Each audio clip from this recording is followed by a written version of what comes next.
Thank you so much for coming in Yes. today. And I understand, like you shared a message with me that you want to talk about a low carb diet. So before we dive in, can you tell me a bit about what have you heard?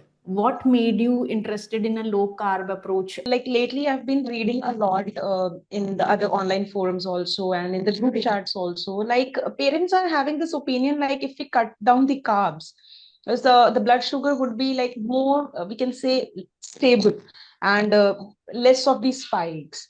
So I'm a bit confused about it. Like, can you please give me the clarity? Like, is it that simpler? Like, okay, just cut down on carbs and the level would be fine. Sure. I mean, thank you for, bringing it because this is one of the main thing a lot of parents get confused on. And I completely understand that exhaustion you're feeling, because I'm one among the parent who's managing myself a child with type 1 diabetes. But let me tell you, yes, it's real. And I can see why exhaustion is real, because we are operating like pancreas 24/7, right? And I can see why the idea of fewer spikes and less insulin sounds appealing.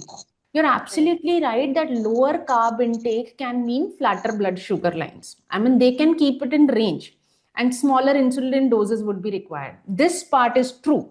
Okay. But here's where I want you to slow down to process that and think this through, like, together. Let's think it through. Specifically, who is an 11-year-old who's still growing, because what works Yes. for an adult living with type 2 or even some adults with type 1 is not always what is best for a growing child. Does that make sense? Because our children are growing right now, they are in a Yeah. growing age, right? Yes. So we have to Yes. think specifically from that standpoint. So let me talk about first thing first, growth and development. As you said, she's 11-year-old, and as you have Yes. shared the prescription, I can see her weight is 40 kgs and her height is 149 centimeters, right? So Right. she is right now in the middle of a critical growth phase, right? That's puberty.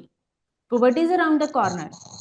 So her body is building bone density, developing muscles, and her brain is still maturing, right? All of that requires energy. What is the preferred fuel for energy for our body is the carbohydrates, because those are the instant energy sources. Okay. So carbs aren't the enemy. We should not think that we need to cut the carbs. They are actually essential fuel, especially for growing kids. They need carbs. Suppose your child is about to run a marathon, you would make sure she had enough fuel, right? She have enough energy to run. Similar way, her body is running a marathon. It's called a growing up now. They are in a growing up phase, which is like a marathon till they, 18. Their body is growing in the growing phase. So why do we want to, restrict her fuel during the race? This growing phase is like a marathon. So we don't want to restrict there, right? But what about this blood sugar spikes? Like, is it okay to have it, or it is going to have some bad effect on her health? Like, how it is going to affect? Is Yes, it? that is bad. Definitely, though we know that blood glucose spikes, the more the fluctuation would be, more it will, do the harm. That's a great question. That yes, they are bad. We don't want spikes. We don't want erratic spikes. Actually, we don't want it to crash. Right? That's absolutely true. But the solution isn't cutting out carbs. The solution is maintaining and managing the carbs well. Here's what I recommend instead of strict low carb diet. There are other options. The first choice, choose quality carbs. What do I mean by that? Instead of eliminating carbs or lowering down on the carbs, we focus on complex carbohydrates like whole grains, more fruits, more vegetables, legumes, oats. These are very good carbs to have. These release energy slowly. What they will do is they will release the energy, their GI index, and they will release the energy slow, which cause smaller and more manageable rise in blood sugar compared to refined carbs like breads, sugary snacks. So we can move towards complex carbs which are healthier rather than cutting on or going reducing the carbs altogether. Okay. Second thing, what we can do to improve these spikes is we can pair the carbohydrates with protein and fat. Suppose like she is eating carbs, pair them with protein or a healthy fat. For example, if she's having a fruit, you can give some nuts or yogurt with the fruit.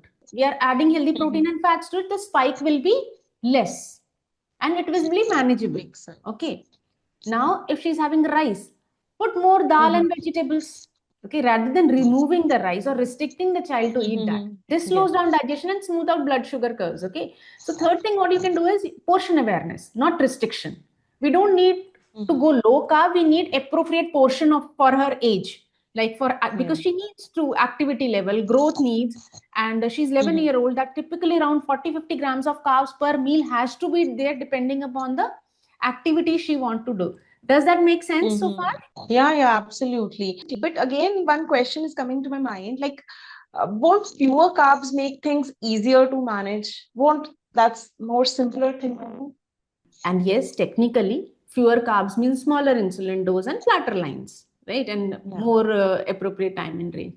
But let's talk about the cost of that approach. Now, what this thing of restricting the carbs will, how it will impact. First thing, psychologically, she is 11. She's going to birthday parties, school events, family gatherings.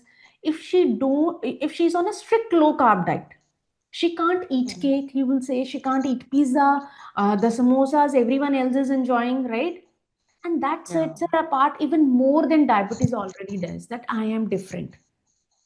Yeah, I've seen kids develop anxiety Yes. around the food. They feel isolated from their peers and even develop disordered eating patterns when, carbs are labeled as bad. She should not be feared. She should not be scared of food. Diabetes is hard enough. Food should not become another source of stress for our kids. Another thing, now this is a psychological part. Now, practically, low carb diets can be very, very restrictive and hard to sustain for long term, especially for a child. What happens when she is a teenager and wants more independence? We want to teach her balance and flexibility, not rigidity around the things. So, do you understand? It's Yes. not about lowering the carbs, just stabilizing the numbers and just lower insulin dose. It's about giving the confidence to our child to manage their life better with a proper Yeah. growth. I see completely. I get you what you're saying it, and of course, we also want the best thing for her, what is best suitable and needed for her. Exactly. And that's exactly, I can see why you are here, because you cared. And that's the reason you at least came forward in the group to ask this question, right? So instead of low carbs, I recommend a balanced, moderate carb approach with smart management strategies. So this way, gets the nutrition she needs to grow, the freedom to be a kid, and a good blood sugar control. Because we don't want to make diabetes management more tough for her, okay? She has to live with it for decades to come, because this is one thing, nutrition component, right? This is not only for diabetes, this is for any child as well. So we want to set her up with skills, not restrictions. So what do you think? Does this approach feel doable for your family? Not only for her, Absolutely, it's for the entire absolutely. family is going to eat good, healthy carbs, right? Yes, Thank you I so I much for got a lot of connecting. clarity about it. Thank you so much. I was thinking about it from so long, and I'm glad that actually spoke to you and I got the better and clearer picture for it. Yes. So thank you once again. Sure, sure. Thank you so much. Thank you so much.